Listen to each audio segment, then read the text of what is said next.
Hey everybody, welcome back to Sounds Like a Drum, Kane's independent media production. Today, we are issuing a call to action. Please stop muffling your snare drums.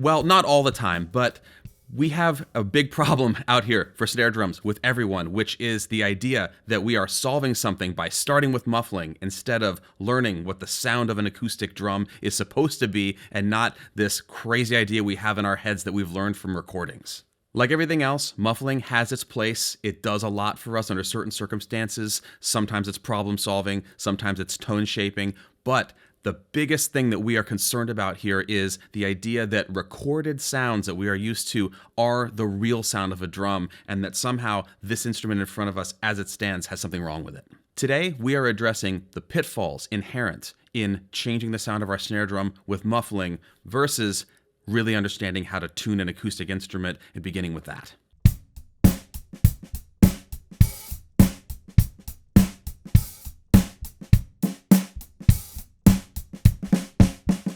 Very common comment on the YouTube channel: wide open drums are the true sound, they're the right sound, they're the only sound. Why would you waste money on a nice snare drum if you're just going to muffle it? We fight back against this a little bit because there are good muffled sounds, plenty of them, but it is true to say that the purest sound of that drum with heads on it and wires would be with no muffling, regardless of if it's expensive or not. It's not about whether it's an expensive drum, it's about getting comfortable with the idea of the full sound of the drum and then working backward from that.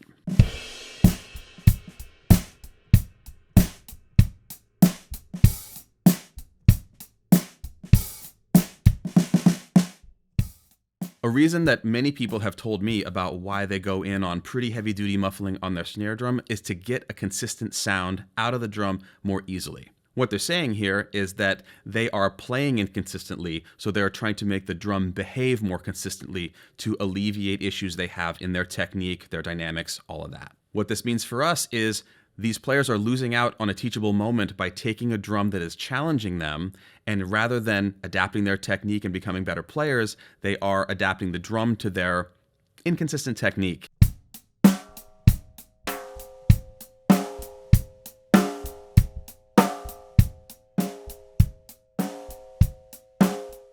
And resulting in a very boring, homogenized, one sound everywhere instrument. When we take away all of that muffling, we start to discover how many different zones of opportunity and excitement and tone there are on a single drum's head, from the edge to the center, plus rim shots and everything else.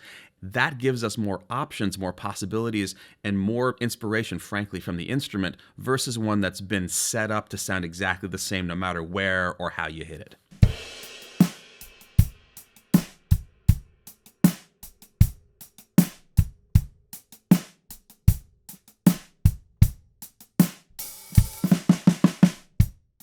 When we add mass to the batter head, we change its ability to move, we change the overtones as they present to the microphones and to our ears and everything, and we are effectively crushing parts of the full bandwidth of this drum. Nowhere in this is it more apparent in rim shots in particular. If you find yourself struggling to cut through the mix or feel present in the music you're playing, you're hitting way harder than you feel like you ought to be, it's entirely likely that the amount of muffling on that drum, maybe along with a thicker batter head, is crushing your ability to have the full dynamic range. Check out how this drum sounds with rim shots in a groove through a variety of muffling.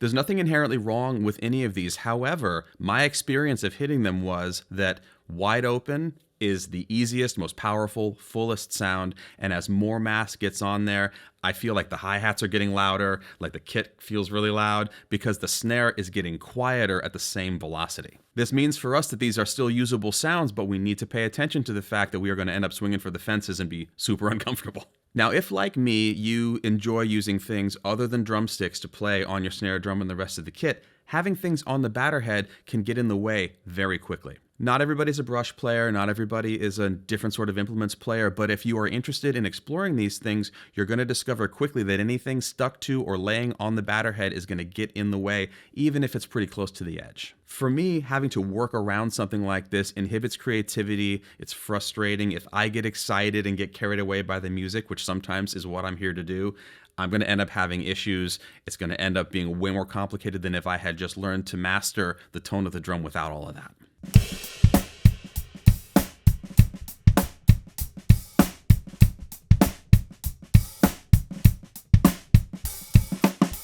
All of this boils down to a rather distressing fact. If we are not comfortable with the acoustic sound of a drum like this, we are missing out on being a better player than we would be if we had mastered this. That feels like a heavy lift, but hear me out.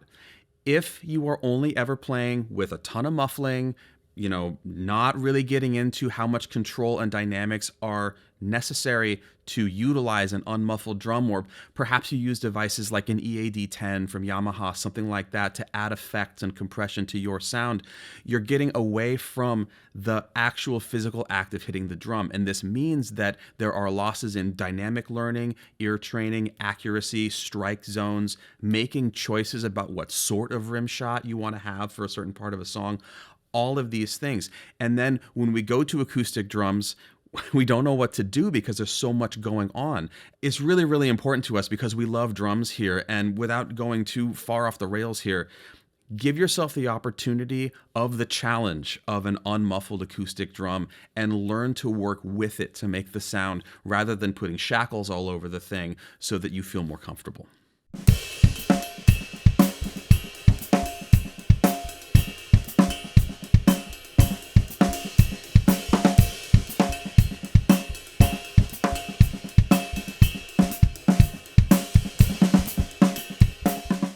If these things feel too tiny and nuanced to be of value to you, please realize that the guys that we love, the gals that we love that play this instrument, they have nuance that defines them. And these little things, these little differences by degree are what separate the really great players from each other. It's not huge leaps from one to the next. It is the nuance, along with their choice of cymbals, maybe their choice of where they place the backbeat. These are all things that we can utilize to set ourselves apart, whether you're playing for yourself, in a coffee shop, in a stadium. It counts everywhere. Before everybody comes for us in the comments, we are pro muffling. However, our choice of muffling here in particular is about sculpting sound to get a certain sound that's musically inspiring, rather than the idea that there's a problem that will be solved by putting a ton of stuff on the drum. Sculpting sound is great. We love that here. Don't be afraid to muffle the drums. Just think about the possibilities that are inherent if we start with an acoustic drum and work our way back from that sound, and maybe save some of the nuance that we would have lost if we had just gone to town on it with muffling out of the gate. We really hope that this didn't sound like a referendum on the idea that muffled drums are bad or something like that. Hopefully this is giving you some inspiration to adjust what you're doing, explore a little bit, try out some different sounds, and work on your playing in conjunction with the tones that you're making. And please, if you would, follow the link below to the Patreon. It's the best way to help us keep going here. And of course, like, comment, subscribe, hit the notification bell so you hear about everything that we've got going. And if you find yourself going for muffling to try to control, sustain, and dial the drum in, one of the things that sneaks up on us all the time is the snare side head just being way too tight. If you haven't seen our video on that, check back, watch that. It might actually change your relationship to muffling your snare drum.